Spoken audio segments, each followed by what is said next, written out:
Answer these questions. Do people seem to mumble or speak in a softer voice than they used to? Do you sometimes miss keywords in a sentence, or frequently need to ask people to repeat themselves? When you are in a group or in a crowded restaurant, is it difficult for you to follow the conversation? When you are with other people, does background noise bother you? Some frequently asked questions. Is hearing loss common? Yes.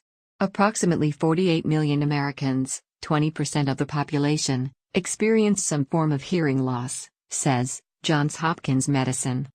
Is there a risk in waiting to address my hearing loss? Yes. A process of hearing and understanding occurs in the brain. The longer auditory information is not provided, the more difficult it becomes to utilize the information when it finally becomes available. Is hearing loss serious? Yes. Clinical studies have shown that hearing loss may increase the likelihood of falling in dementia, says Dr. Frank Lin of Johns Hopkins University, as well as contribute to other serious health risks. Free hearing screening. Let Total Hearing Care bring you back to the world of better hearing.